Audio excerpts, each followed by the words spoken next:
read the articles too. I know it's very two long articles, and one of them you can tell it's kind of technical, but the other one actually is the extensive form of this chapter. The other one, right? Okay, all of you have read it. Yes. You sure? Yeah. Some of them not very firm about it. Okay. Okay, so what we're going to do is, first I want to ask somebody to give us a little summary of what you learned from your readings. Go ahead.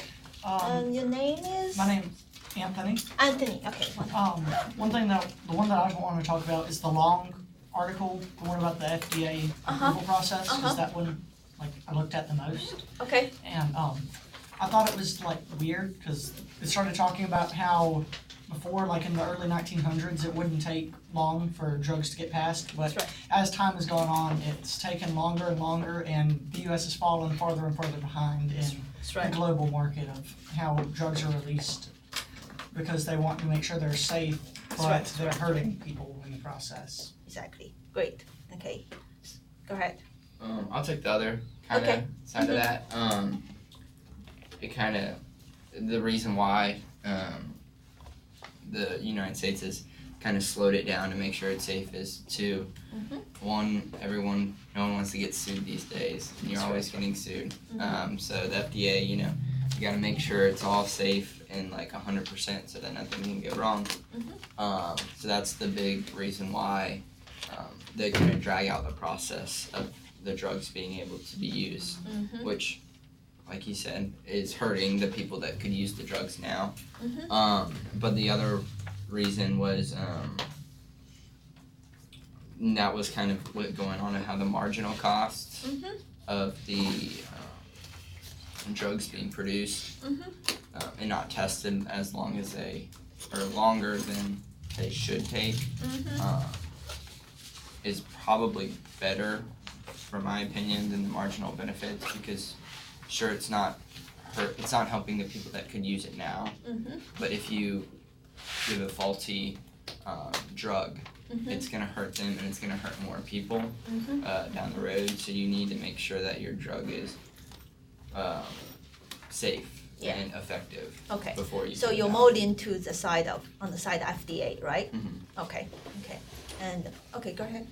What I didn't understand was that, like, from what I read, is that a lot of the process that the FDA has now is based on the catastrophe of the formaldehyde. That's right. But from what I read in the article was that the aftermath of that drug didn't really impact us because of the rules we already had in place. So I don't understand why, like. What do you mean did not impact us? So, like, they said that there was a doctor, I can't remember her name, but she brought it to the US's attention that the drug that was being released in other countries didn't match the standards of our country. So that's why it wasn't given to as many patients in the US.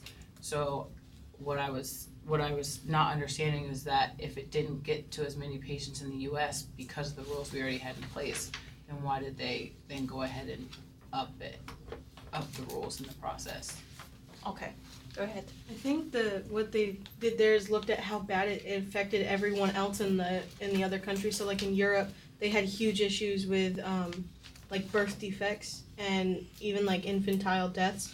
So they were looking at how, I mean, even though it didn't really affect the U.S., that doctor brought it to the attention that it may not actually fit into the guidelines that the U.S. had, and then they looked at what else happened to the people in Europe. So it was kind of like they caught it before it ever really did anything in the U.S., but that's why it affected. Oh, so it, like, scared them. Okay. Yeah. That's right. Somebody else was raising their hand earlier. Want to add on that? Somebody else also. I got something to add to that. Even the thing I found funny about the whole business was it says in one of these articles, I can't remember which one it was, but it said that even though the whole thing got started with that drug, it's back in circulation now as approved. They said it's used as something against cancer. Yeah, something else. That's right. I think they probably modified in a certain way and to treat some other disease. And again, I'm not a doctor. I wouldn't know how did they do with these drugs. Go ahead. We actually talked about the thalidomide in my biology class like a few years ago in high school. Speak up a little bit. Sorry. Yeah. It's a different version of the drug that doesn't cause birth defects. Uh-huh. It's like they flip the genes of the drug. So now Oh, you can okay. birth Okay. defects. Good. Great. I was gonna say, I believe they also modified like who can take the drug, because when you're pregnant, you have to be careful of what drugs you can take and Right. how it can affect your baby. So they probably also modified who it went out to. That's right. That's right. Okay. Anybody else want to share? What they learned or their thoughts? I just thought it was humorous how they were talking in the article. I think it was the short one, maybe the long one, not the actual reading though. How everyone gets sued these days for releasing a bad drug, but no one gets sued for not releasing a good drug. That's right. That's right. And it's always more difficult to measure, the cost of delaying a drug. That is very difficult to measure. Okay, but I do believe some scientists are doing that right now. Actually, and one of the article you read, the technical one is in that category, and some other scientists, economists, and in the medical, the people in the medical are doing this kind of research and trying and they are bothered by this lengthy FDA approval process. Okay, so great. And so you mentioned that question, they went through actually different stages, right? So how many different stages they went through? What's at the beginning is anybody remember The the animal the testing. process? yeah. Animal testing. Yeah, at the beginning is 1906. They require to label the contents, right, and or anything that is harmful, and then the next stage is 1938. 1938, they expanded the law, and to make sure that drug must be safe, right? So that's the safety, and then what about next stage? Safe and effective. Yeah, next stage is 1962, I believe. Okay, but before 1962, what is the approval time? Average approval time. Anybody remember? 7 or 8 months. Yes, about 180 days, right? And after that, by 1970s, how long 30 it takes? 30 8 to 10 years. About 8 to 10 years. Okay, but later on, FDA has actually modified the process a little bit. What did they do? That's actually they added on something. For drugs that are that people are gonna die anyway. That's right. There's less risk because So they have this expedited, process. If the drug belongs to that category, and it can be prescribed. Yeah. So And that one is kind of like a trial, kind of in a way. yes, trial. It's still unproved, but you can use it. Yeah. Okay. Anything you want to share before I ask more questions? No? Personally, for the guy that has to make the decision, when adding on what he was saying earlier about how many people are we going to let die while they're waiting for this drug, or how many people are we going to risk dying because we gave the drug and it turns out it was a flop.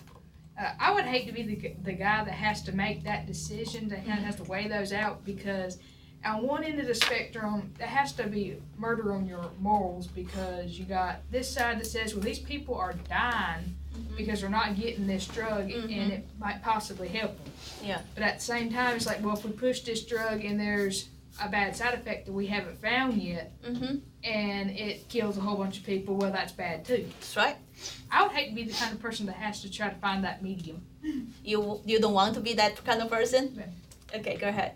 I feel like if the drugs aren't like fully tested, like I think it should be up to the patient, because like if they know they're dying and there's like this drug that might help, like it should be up to them, not the doctors. Because if they want to try to get better, like they would probably try anything. Okay, good. Any response for that? Go ahead. I was thinking about that, and then I thought, me as a consumer and uneducated and that type of science. Mm-hmm.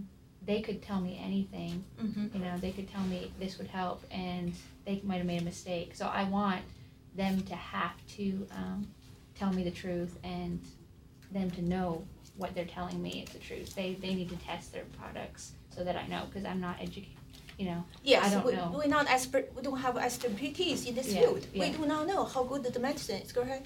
Personal discretion is a really scary thing because there are people, like she said, that would just take it Mm-hmm. just at the hope that they would get better, and they wouldn't even consider any negative effects. So it's a lot better to have someone to regulate that, because I mean, people are completely different. People have different mindsets. Mhm. You never know what somebody's personal discretion is going to be. So I feel like just giving the patient the option would be a little risque, because you never know like what could happen. So that'll be cost. So go ahead.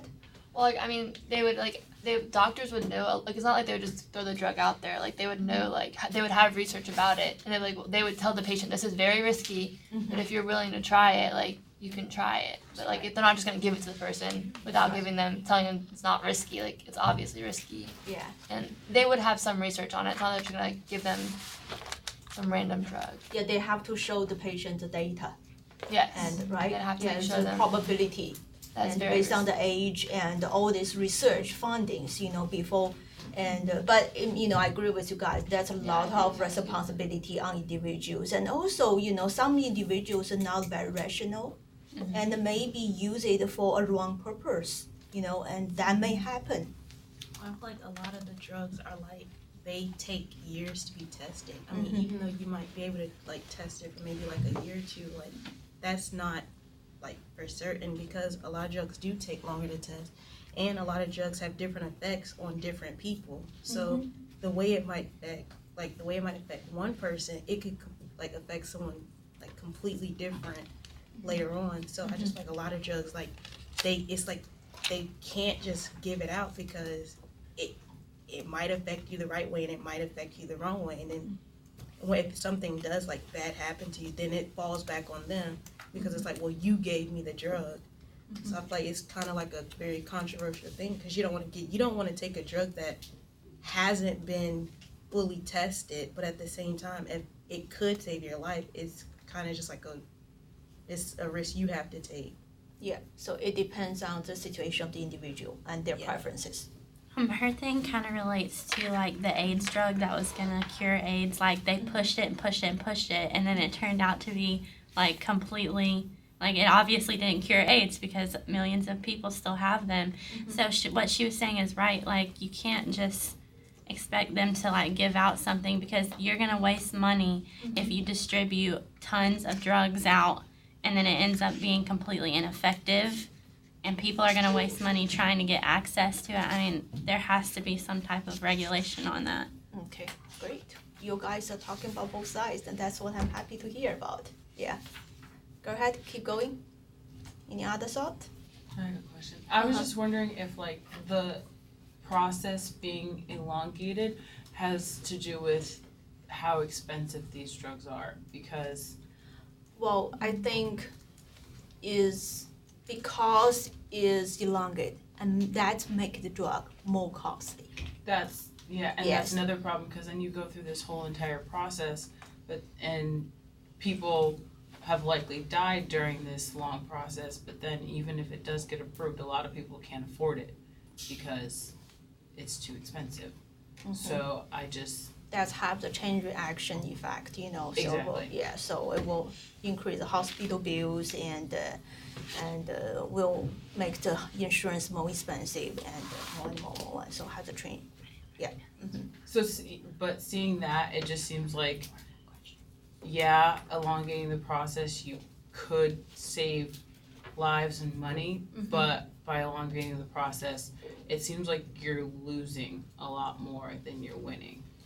Because it saves them, obviously, like the legal side of it, like being sued and stuff like that, but it just seems like more people are dying and it's less available and it increases everything else, so it just seems like the negatives outweigh the positives. Okay, great. You're gonna say something. I don't feel like a lot of it has to do with like if the drug itself is expensive, because I just feel like if you're testing it, there's not a price on it. like you're just testing it. I feel like the price comes in when it's given out to the public, and that's when it's decided, okay, well, is this drug going to be expensive, especially if it is something like AIDS or cancer or something like that. If it's like a lot of people would want that, so they're going to make it as expensive as they can. But I feel like a lot of it has to do with, okay, who's going to be willing to test a drug to see if it works? Because I mean, yeah, you can. I don't feel like you can just take a drug and test it in a lab. I mean, that's not determining if it's how it's gonna react like in a human body. So I feel like a lot of it has to do with like how you're actually gonna test it and who's gonna be willing to test it. I do think And a liability issue. they have volunteers to test the drug. Yeah, and it's like a liability thing, because I mean, it could like kill you, and it could actually right. help you. That's right, yeah. And you will have to sign the form. Yeah. And a lot of this discussion is, I guess taking the economic side is, like we were talking about, the marginal benefit, the marginal cost. Like if you're gonna put, yes, I want to be safe, so I'm gonna wait on the drug, but also you have to weigh that with, no, I'm sick now, I need the drug now, That's right. and if it's gonna work, good. If not, I'm probably gonna pass anyway. So it's weighing options. That's right. For some individual, probably it's better for them to try it, but for others, probably it's not. So, but as a regulator, how should they balance this? How should they do that? I mean, just like you said, you wouldn't want this job. It is very, very difficult job. Okay, so now I'm going to have a first question for you. So in the discussion question, the first said, why don't individuals simply force the FDA to do what's best for consumers of prescription drugs? What individuals? Why don't individuals? Why don't individuals? Okay. Okay, who raised hand first? I think he raised his hand first. Okay, go ahead. Well, I just wanted to say that like this question kind of made me laugh because as an individual, you know, they say you have rights and powers, but if like this class went up to the FDA and was like, look, you need to speed things up, they would stand there and laugh at us because we don't have power. That's right. So they don't speed that up That's right. because if it's not the government that's saying you have to do this, they're not going to change anything. That's right. So my view was, I said, because individuals cannot just change a federal agency. That's right. And the only way there could be change is if the people got with, you know, and went through the whole legislation, like, and it got wind and people jumped on it and pushed it, and eventually through the government, maybe it could be a change, but no individual with any power is going to walk up and change it. That's right. Another thing is that consumers don't have sufficient knowledge. Like, you can't walk up to a Food and Drug Administration and be like, do this, when you're not the people, you're not a doctor, you're not like consumers can't just do what they want with that type of thing. That's right. Great. Okay. And like adding to that, it's like it wouldn't be safe, and it'd probably end up causing more harm than good, because if you say, all right, you've got 4 months to look at this drug, evaluate it, send it out, have at it. And in that 4 months, if they don't manage to catch any of the side effects, then that's going to harm the public at large, and that'll be terrible. Okay. Yes, go ahead. My thing is, like, if somebody can force the FDA to approve something, then what's the point of the FDA even being there? Like, let's say the producer wants their product to go ahead and be approved, but everybody's going to think their product's the best. Yes. And it's like the FDA's job to determine if they're telling the truth or not. Like Blaine said, it's a government organization, so an individual can't really force them to do anything. All you can do is really like lobby for something or petition for a change. That's right. Another thing to consider is how extremely money-driven pharmaceutical companies are. For example, like there is this drug in Europe and a couple of other countries that's illegal here.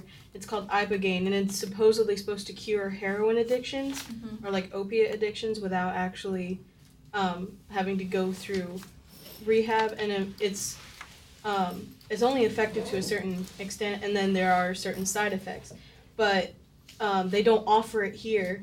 There's a theory that they don't offer it here because pharmaceutical companies make more money giving drugs to deal with heroin addictions than they would if they were to introduce this drug into the US. So it's just like another thing that you have to look at, because individuals don't have like any kind of political or even like monetary power to try to go up against these pharmaceutical companies, and we don't have enough knowledge to really make a difference. So in economic term, we call that, there is a asymmetric information problem. Yes. And so when there's asymmetric information problem, and we may have adverse selection problem, which I'm going to talk about later. Okay. Adverse selection and the moral hazard are all derived from asymmetric information problems. Somebody else was raising hand?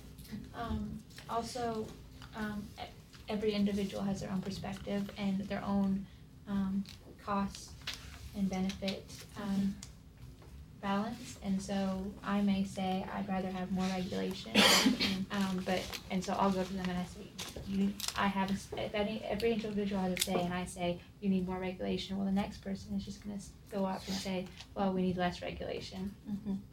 So there's individuals by themselves. That's right. Each have their own perspective. Yeah. I do think the first question is not very wisely asked. Yes, I don't think so. Yeah, but I think they probably had this intention here because, okay, so here we have this FDA entity to kind of make the decision for us on what should be on the market, right? They do have a lot of powers, okay? And ideally, if individuals' interest, if our interest are completely in line with FDA's interest, or if FDA's interest is completely in line with our interest, then there will be no problem, no issues, right? They will look after us, right? But is it true in the real world? Is FDA's interest completely in line with ours? What's the difference? Money. They have a higher risk. What's their interest? We know our interest. We want to be safe. We want to be cured. That's our interest, right? That's our objective. What's their objective? Money. Money? To not get sued. They worry about their reputation. They are worried about they getting promoted later on, right? They worry about being, getting elected later on. So they have other interests in their what we call objective function, in addition to citizens' health. Okay, so since their interests are not completely in line with ours, and their action may not, serve us the best, but that's the nature of the world. We cannot do anything about it. Yeah. Okay. Any other thoughts on the first question? Okay, so that's probably answer the second question. Why don't the employees at FDA accurately balance the marginal benefit to drug consumers against the marginal cost to those consumers? Because whenever they're trying to balance it, they have to factor in human lives, and it's not really possible to set that price, that marginal cost and marginal benefit on it. That's right. Because they can't really say, oh, well, we'll save 4,712 people by doing it now.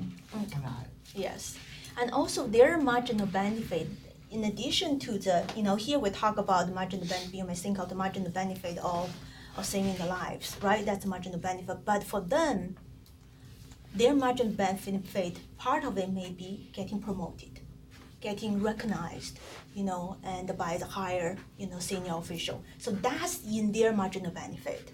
That's why, if we just talk about the marginal benefit of saving life and the marginal cost of having a lengthy process, they probably, if they just look at these two things, then they should reach out the decision that is serve us the best. But no, in their marginal benefit and marginal cost, there's something else in addition to the saving lives. Yes. So, you can economics call the objective function. Their objective function is different from ours. Yeah. But then should the government leave this choice to our own hand? Somebody just mentioned we're not expert in this field, and it also, acquiring information, learning is costly. It takes time. Most people probably will not have time to do that. So again, and it probably would not be a good idea as well. So really, and this issue is very complicated. How can we have a system that actually not only serve us best, but also avoid FDA to be inefficient? Okay, so that's actually relate to next question I want to ask you about. So what do you think the market structure of the pharmaceutical market? What do you think this market structure is like? Is it very competitive, or somebody's going to say? No, it's not very competitive. It's kind of, in a sense, you could consider it somewhat like a monopoly, because all the medicines and drugs have to be regulated, and that's the whole job of the FDA. So the FDA controls a lot of stuff. So sure, you'll have your little companies maybe trying to do it, trying to do it the way we would like them to, quicker, more efficient. But it's like David against Goliath. Like, it just doesn't. The FDA owns so much, and they have so much power from the government, from the people that make the drugs, from all this other stuff, that it's just, the competition just isn't there. That's right. Okay. You still have Well, you did. I was just gonna say that I agree that like the FDA did it like a monopoly type thing, but in order for them to be the monopoly, they have to have the little companies trying to make the drugs. So I think that at a certain level, it is like You're talking like about competition company. like I don't know, maybe somebody's in their living room trying to make something, or somebody's like in a little clinic trying to make something. They're both trying to make the same drug, but they're both competing to get the FDA to pick it up. You know what I'm saying? You know what I mean? Kind of. Okay, go ahead. Like, Keep going. Like, I feel like it's a competition amongst like the smaller companies. Like, it's very competitive amongst the smaller companies. But then the FDA takes it over, and then it's like, it's not really a competition. I was agreeing with him about how it's like a monopoly, and I feel like if there was like more companies like the FDA, I feel like the drugs would be able to be produced faster, and like they would go out into the market faster because more people would be working, and it wouldn't just be the FDA like approving drugs. So like more drugs would come onto the market. And how about the cost? And the cost should be cheaper. Should be lower. Yeah. Should be lower as well. I think what she was trying to explain is like the companies who, like, even though the FDA gets to approve the drug, but the smaller companies, it's like it could be two different companies making the same drug, but they're trying to get it to the FDA to see if the FDA is going to pick up their drug first to see if they're going to approve that, rather than, so it's more like competition between the smaller companies trying to get the drug approved rather than like the FDA themselves. Because the FDA, all they're really doing is approving the drug. Yeah, they have to do it some type of manufacturing, but they're the smaller, like, doctors and chemists and everything actually putting it together. Okay.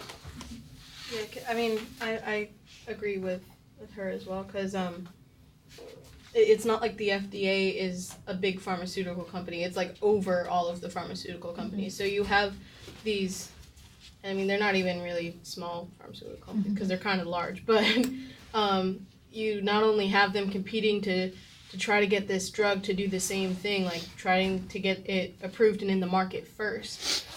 They're also trying to get more drugs in the market like faster than the other one. So I really think the pharmaceutical market is very competitive in terms of what drugs they get out first and how many drugs they can get approved and out in the market, so that they can start selling them. Okay. so good point. So today what I want you guys to do is go home and do some research on the pharmaceutical industry. See how competitive this market is. See what are the major players in this market. Okay? Because my impression of this market, we have a very few providers, and they're just like airline industry. You have only few providers. Each one of them maintain a very big market share, so they have a lot of market powers. And there are some competition going on within this market, but I wouldn't call this very competitive. Okay, go ahead. I was gonna say what you were saying, that there's a lot of big companies, because they have to be big to be able to last that 10-year trial period. And if they were smaller firms, if they made it, they would have more motivation to give good drugs, because there's be a higher cost. If they failed, That's right. they're gonna be crushed, you know? Instead of these big companies that can handle putting a drug out there that's bad. They have this capital investment, capital value already installed in the company to able to bear the cost. And for the small company, they probably gonna go bankrupt in a couple of years. So they actually is not on the same, and on the same stand with all the big company. They want to enter, trust me, they all want to enter. But because of this lengthy process, it raises the cost dramatically. They just not in the same boat as others. So that's why, this lengthy process prevent competition from coming into this market. If this process actually shortened, we're probably going to see more and more competition, and that's going to lower the cost of the drugs, and that's going to have some other benefit. And if we're talking about the pharmaceuticals, the differences in how much their drugs get regulated quickly. Unfortunately, when you talk about like a big business like this, there's always a little bit of under the ground kind of, That's right. You help me out, I'll give That's you right. benefits. Right. And there's always this interaction among big companies and smaller and connections, That's right. which makes it unfair in our eyes. But it allows certain companies to get more drugs tested and out on the market before others. Exactly. Because of the Yeah. sleaziness. That's right. If especially it's a big company, if they have been, on the market for a while, they will know the officials in the FDA. They may get, get a break, and. I feel like right now, since there's like the FDA is like the only one like approving the drugs and stuff, there are more like type 2 errors because like they take so long, and like more people that don't have the medicine that could like pass. But like if there were like more large firms, I feel like there'd be more type 1 errors, because like more bad drugs would like go out onto the market, and like people would be dying because of the drugs, not because of the illness. Okay, interesting question. So you think if we have more competition here, and the risk of type 1 error will go up? Because like they'd be rushing to get more drugs out, and maybe they'd more unsafe drugs would go out onto the market because they wouldn't do the full testing. Interesting point. I would like to see you viewpoints on that. More competition. I think there's more risk if there's more like I said before, there's more risk if there's more competition. So they're gonna, if they make a mistake, then they're gonna sink because they're smaller and they can't cover their mistake. So they're gonna have more motivation to not make a mistake. That's true. Yeah, like building basically off what both of them said, where if we had more competition, then we would have a spike in type 1 errors, but then it would level back out because those companies would go bankrupt because they don't have the money, because it's more competitive and people aren't buying their things. So it'd level out. I don't know if there would exactly be a spike in type 1 errors because the FDA is still regulating all the drugs. So it would still take about the same time for a drug to get approved. So it would be really bad, like if, like, I guess companies were like in a competition like that, just because if you're in a competition, you're trying to see who can get the drug out there the fastest. So that means you're gonna do whatever you can to put any type of drug out there. So it might be effective, but probably could take, some more work, but because you're just trying to get the money as quick as you can, you're just gonna put anything out on the market. Therefore, there could potentially be drugs out there that aren't even effective, but they're out there because of the money.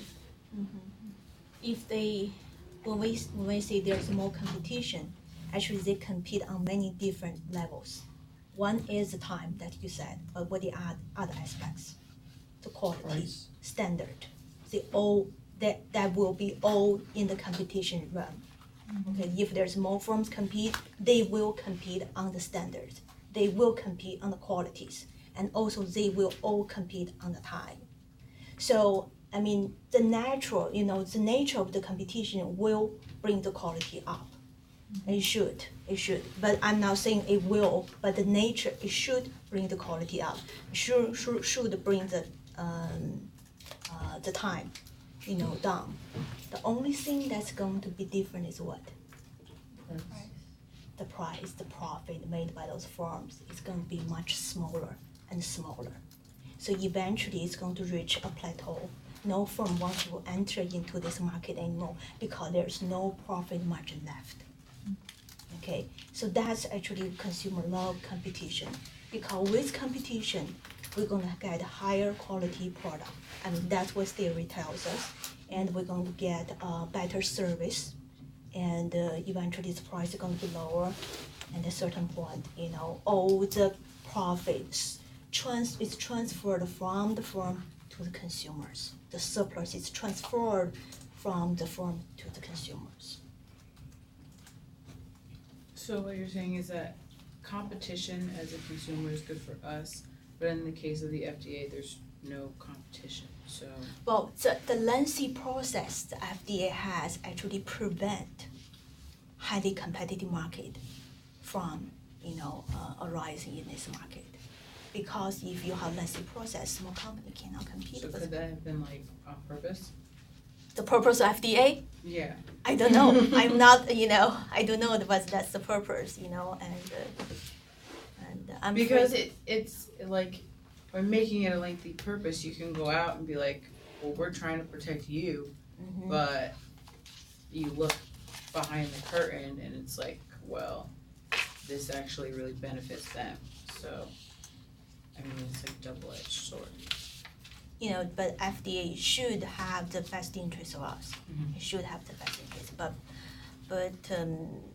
whether they behave this way or not, that's a different issue, but we cannot assume that they're just going to be the bad guys. We can't assume that. And the only thing we can do is we help them to build a system that not only they monitor the company, but also they are being monitored as well by a third party. Okay, that's all right. So other questions here. I thought the first question is interesting one. What do you think? How could the incentives facing the people at the FDA be changed to reduce the incidence of type 2 errors?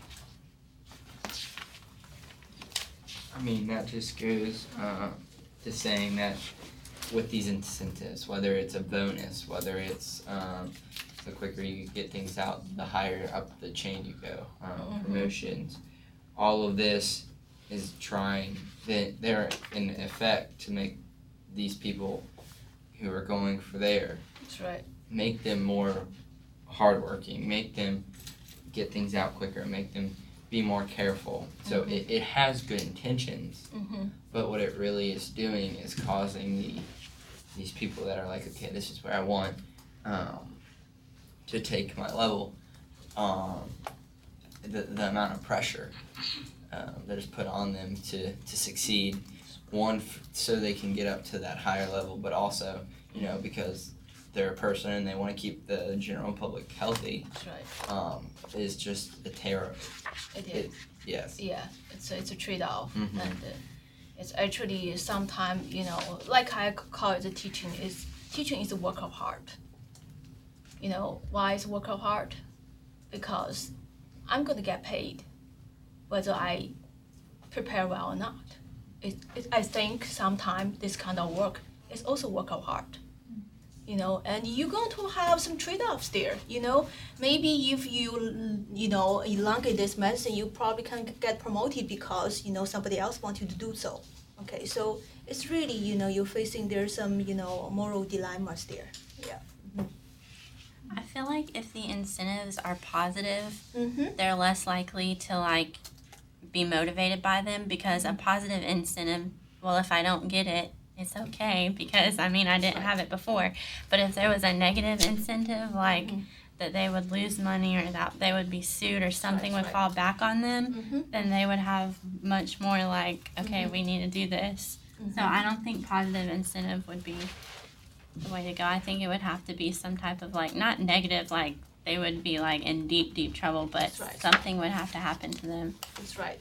So instead of punishing them, we can say we award, if you can have this drug tested, proved within certain period, but also proved safe and efficacy, right? Yeah. We can use award system, like you said, positive incentive instead of using punishing as the incentive. Yeah. Mm-hmm. The only problem that I see with that is that people would try to go faster and people make mistakes, which would then delay the drug even more behind what would have happened in the first place. Yeah, so there's constant trade-off there. I feel like if the FDA had like a safety net to like where they would probably the consent would be of the patients, and like so like if they didn't get sued, I feel like they'd be more willing to put more drugs on the market, but make sure they're still safe and everything. But like I feel like they'd be more willing to let drugs go. So it does serve the purpose, having that punishment has some negative incentive. Yeah.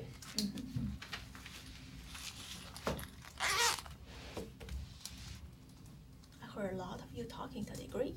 But still some of you have not heard your voice yet. But,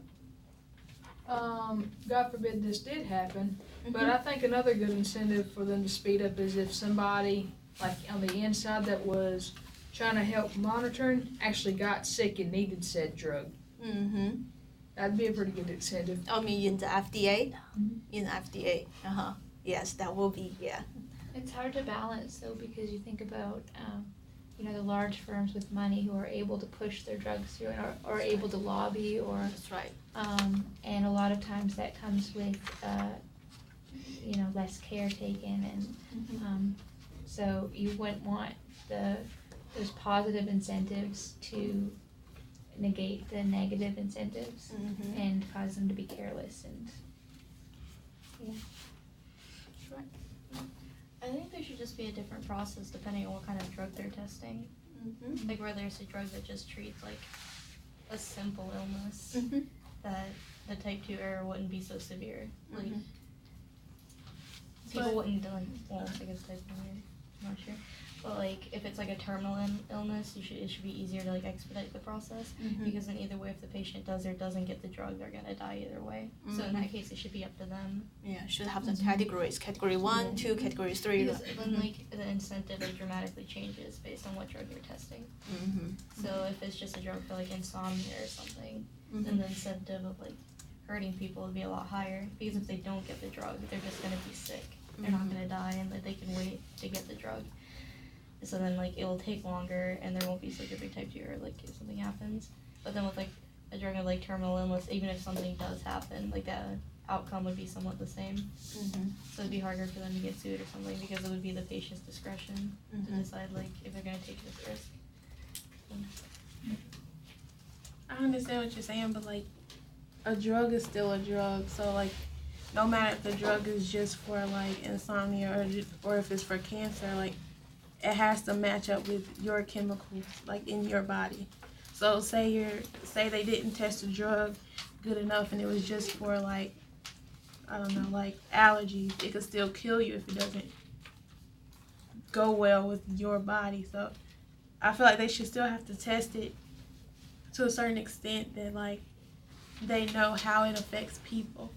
You know what I mean? Like a chemical is still a chemical. It doesn't Not just not cure. Yeah, I get what you're saying. Go ahead. I agree with her. Like they should devote more time to drugs that treat more serious illnesses, and they should try to expedite the process for those kinds of drugs. I was wondering how, if it is like a terminally ill sickness like cancer, how do you speed up that process? Because it's not like they can just pull it out of thin air. I mean, it's cancer we're talking about, and when you talk about the patients, they can take that risk or whatever. I kind of feel like it's almost like saying, well, your life's lost anyway. So, take this drug, don't take it, you're dead anyway. So I don't know how they would speed up that process. Also, people with terminal illness are more likely to be less rational, because if you're like, I'm gonna die, you're gonna be more willing to do something even if it wasn't tested as much and they just put it out there. So I feel like if you died from a product, your lawyer will be like, well, they're not in the right state of mind to have personal discretion. So that's still you guys' fault for just putting something out here just because it had something to do with a terminal illness. Let's go there. I feel like it just depends, because if it was you and it's just something, I guess, like insomnia or like allergies or something, you don't want to just be given a drug that they just didn't take as much time on as they could have, and they just gave it to you. I mean, so I just feel like if it's a personal thing, you wouldn't want to just be given a drug. So I feel like either way it goes, like it is, like she said, it is a drug, like, and it is a certain type of chemical that is going in your body, so it can react differently, and you would want something to be taken that could potentially help you, rather than just, oh well, we're taking longer on something like cancer and AIDS, and we're just gonna just give this to you because we think this might work. So like it does just depend, like you wouldn't, it's the same thing, like if it's a personal preference or not. Okay. You raise your hand first. So kind of jumping off about the people with terminal illnesses, this is just from personal experience because I volunteered at hospitals quite often when I was at home. The people with terminal illnesses and who know they're gonna die are generally way more rational than anyone else I've ever met. Interesting. Because they've kind of accepted the fact that okay, well, this is how it's gonna play out. So I feel like and I mean oftentimes I've heard of people both trying experimental drugs, just to see if it helps the quality of life, or even makes progress in a cure. I've seen people say yes to drugs like that, and I've also seen people say no to drugs like that. Saying no, this is how it's supposed to be, and families can actually be way more irrational than people with terminal illnesses, because they want to try absolutely anything to hold on to this person. Excuse me. Whereas the person with the illness can actually be like, no, that's probably not going to work, I don't want to try it. Right. You were going to I think it's good to see the long-term effects of a drug. Let's say this miracle drug came out and cured every case of some said illness, but then in 15 years, all the children had these birth defects caused by the drug, and there's this whole generation with this birth defect that can't really be cured yet. And I just think it's important to wait out that testing period to make sure that there's not more serious long-term effects. That's right. Go ahead. She raised your hand. Yeah, sure. Go ahead. I think talking about, we were talking about on Tuesday, that weighing the marginal costs and benefits, it really makes sense for terminally ill patients, for them, or drugs that will cure that kind of disease, to have a shorter process, because there's there's more of cost in type 2 error. There's more, drug is going to cost them their lives. That's higher cost that needs to be weighed into the balance. There's two different balances that need to be considered. drugs that are for terminally ill patients are completely different than allergy drugs. That's right. So the risk of type 2 error is different among those individuals. It's completely different for both. That's right. I don't know if you guys have heard this story, but this like relates to her thing about terminally ill people being rational. There was a 17-year-old who got cancer, and with treatment, there was like a 98.5% chance she was gonna live. But she was 17, and she was like, I don't want to do treatment. So that's not rational. Like, so you can't say that every person that has terminally ill, because if she doesn't get treatment, they were like, eventually it's going to take over your body. But if you do, you can live. So, I mean, older people are probably going to be more rational because they're in the right state of mind. But if a 18-year-old or a 19-year-old turns up with this illness, they're not going to be as rational. So just because you're terminally ill doesn't mean you're going to have the same effect. Like, everybody's going to be different. That's right. I think with the FDA, when they do put out these experimental medicines or drugs, the amount of paperwork that you have to fill out to take this, which, you know, if you actually read, probably says if you take this and die, you can't sue us. It's basically what the fine print says. But because they do that, if it's like an emergency and it gets sped up and then they give you those things along with the drugs, business-wise, they feel like they did what they can because they did put the drugs out and they did put out the precautions for the FDA. While on the other hand, if you've got, if you take the time on the drug, usually the paperwork or their wall of protection, which is the paperwork, is less because they took the time on it. They said they've tested it. They said, okay, they can't do this, it can do this, which just goes to show that sometimes the process does need to be sped up, and whether the patient wants to take it or not, that should be their choice. And if the FDA says, okay, well, we are pretty sure this will work, but we're not 100% sure, and they have their protection, and the patient says, okay, I'm signing this, I know what it says, then that should be allowed by the patient. Because the FDA is looking out for the general public, but also themselves. That's right. And so that's when you have to decide whether or not it's safe to take the drug or not.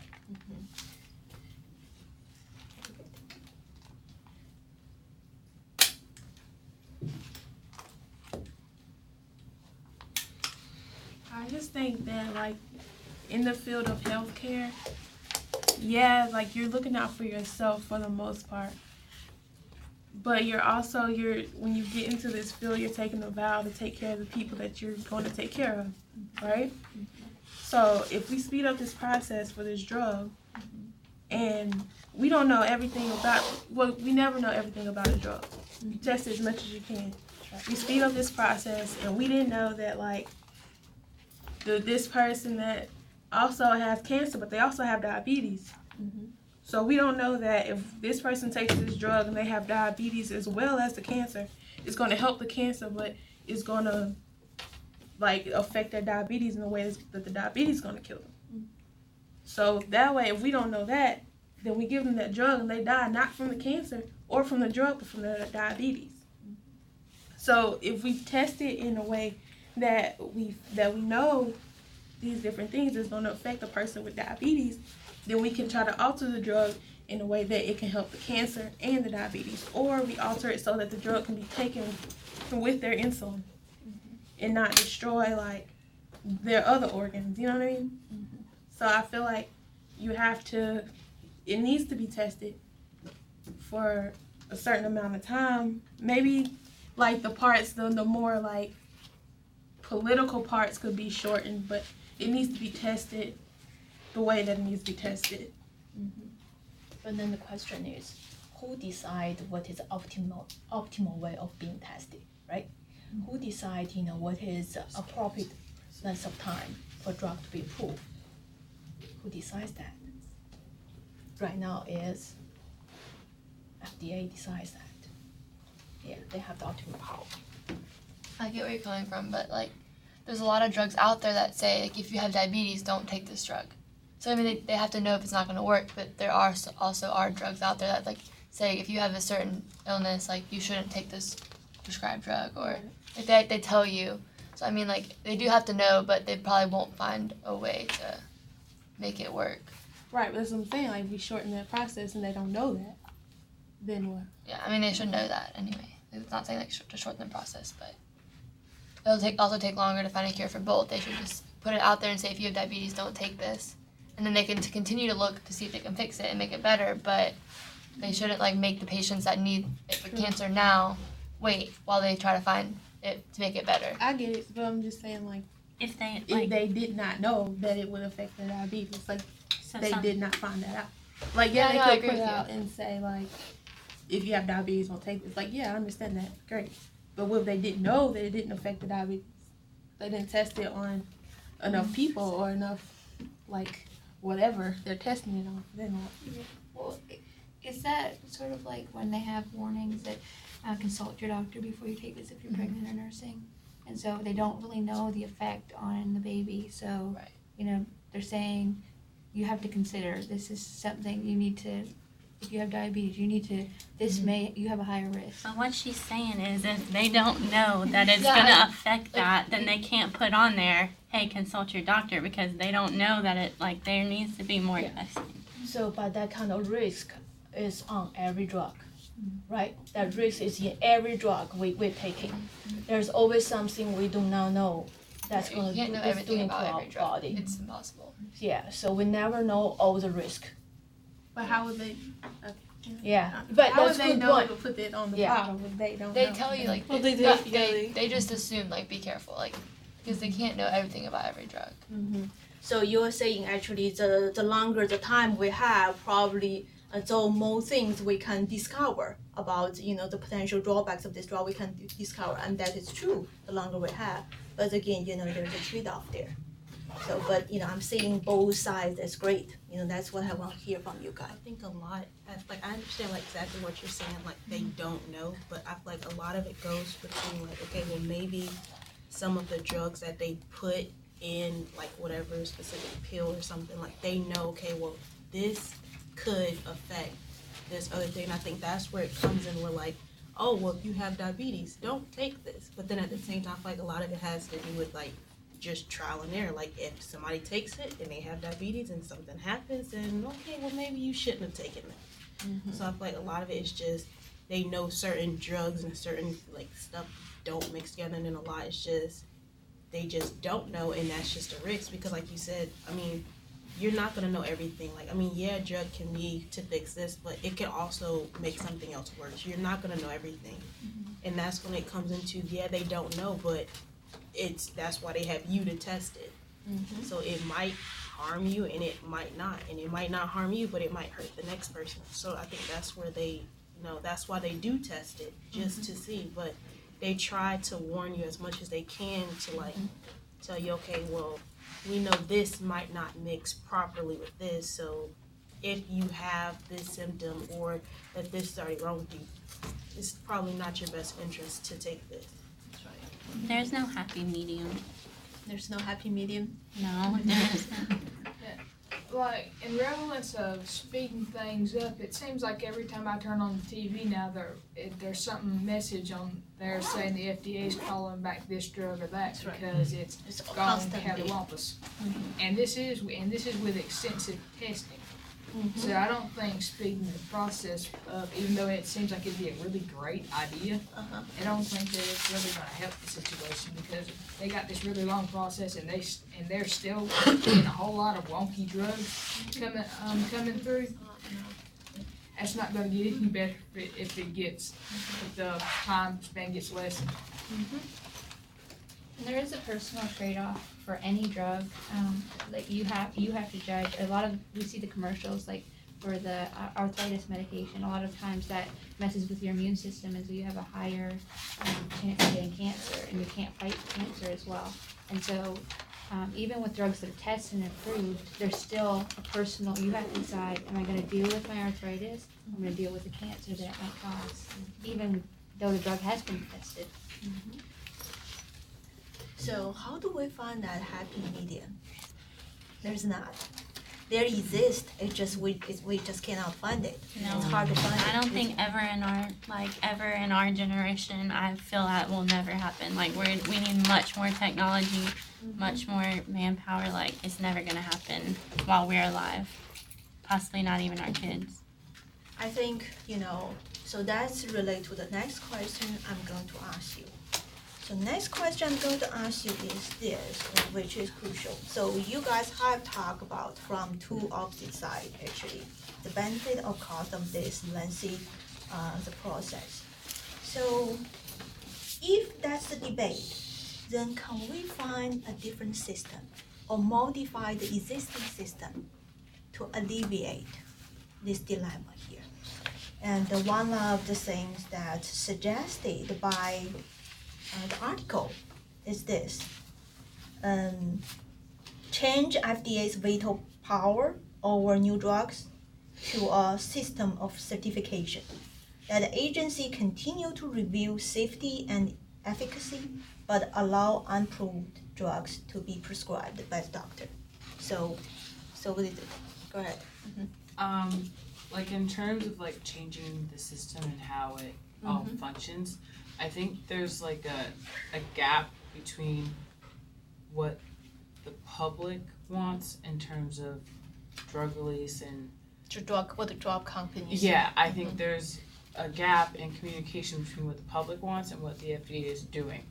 So I feel like they're at a government level, and here we are just at the regular people level. So I think it's a lack of representation.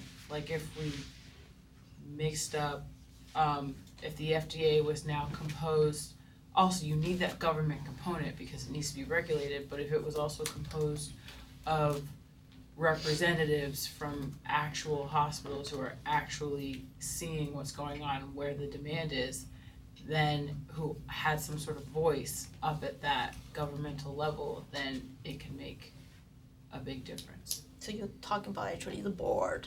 Has a board member consists of different entities in the board. Yes. Let's give jointly determine what's the best thing to do. I don't really think that changing the FDA structure would help a ton because the FDA, while we may not like it, it does its job well at what it does. Like, it may not be what we want, but it's what we need because they disperse medicines. Even if we want them sooner, they disperse them eventually and make sure that they actually work. So it's trying to change that would be hurtful in a way towards us, even if it helped us in a short period. I think like in question 5, how it says if they just published the opinions and what they found, I think the doctors and the physicians would actually research still because they also have the threat of lawsuits and they would know their patients better and they would know to prescribe if it would actually help because they would have done research themselves. So in a sense, it shifts the responsibility from FDA to the doctors. Yeah. Now what doctor might do? In relevance to that, it's like when it comes to the FDA, when it says to just kind of, where they just post friendly suggestions rather than like they approve or disapprove, I don't think really any doctor would prescribe a drug unless he had no other choice if it didn't have the FDA's approval, because if something happened and the backlash that it would go back on him, it's like, well, you gave him this drug and it wasn't approved, so therefore, and it wasn't approved, so therefore you should have never gave it to him in the first place if they knew it was a bad drug. So I think the backlash that might come up from changing it from rather it's either this way or that way to friendly suggestions and go ahead anyway, that it really is not. I think that would be actually bad, and it probably the ones they said, well, it's a friendly suggestion, you really don't use this drug. Those drugs I don't think they're going to use anyway, so I don't see what the point would be. I think it would be giving people and doctors the information without forcing them to take your to have the same opinion as you. You're not forcing it. They're not forcing their opinion on us. They're not saying no, you can't have this drug, but they're giving us the option and also give the information. That's what we need. That's why the FDA is there. We need their information. That we need the study. But at the same time, we also need to be able to say, you know what, I want to try this drug because it may save my life, and I don't care if I have these side effects because it's worth it to me. So people should be able to make that decision, informed decision, but make that decision. Right. So what basically it does is allow the individual difference to play a role in this situation. Yeah. But the one thing I was thinking about is the kickback.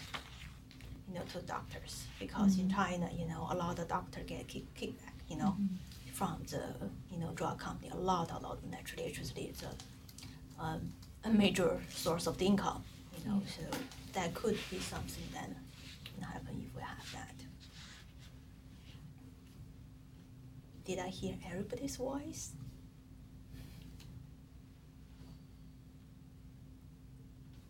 Okay. So we have one more question here. Then we're about to finish. Okay, so the last question. Type 1, type 2 error, you already know what type 1, type 2 error. Then the question is, what would be the best mix of type 1 and type 2 errors? I really think those questions are not accurately phrased. The best mixture would be neither, but... That's right. That's not realistic though. Huh? I don't understand how you would mix those two errors, and why would you want to? I think what they trying to say is, how do you balance these two risks? So you have this risk, you have the other risk, and if you want to decrease this risk, decrease the risk of type 1, and the risk of type 2 is going to go up, so it's going to go in opposite direction. So how should you balance these two risks? That's what they're trying to say, but they did not phrase it very well. So. Go ahead. Some of these guys. I feel like the FDA, just like what she kind of just said, I feel like the FDA should fully, continue to test the drugs to prevent the type 1 errors. But I think to help prevent some of the type 2 errors, the patients can decide if they're willing to test the experimental drugs. And so if it fails, they have given consent, therefore the FDA won't get in trouble. I feel like it should be between the doctor's decision and the patient's decision to see if it's worth testing the experimental drug, even if it's not fully ready, or just to try to help prevent some of the type 2 errors.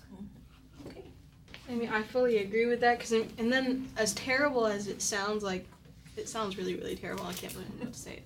But even when the drug fails, it has now been tested again. So now they have the information from when this drug has failed to try to improve this drug. So I really feel like it should be up to the physicians and the patients, and the patients need to give full written consent, legal, and that way the doctors don't get in legal trouble. That's right. But then, whether it succeeds or whether it fails, they now have this information about this drug to continue, this is part of the test. That's right, they have the data, and they can provide this data to the customers.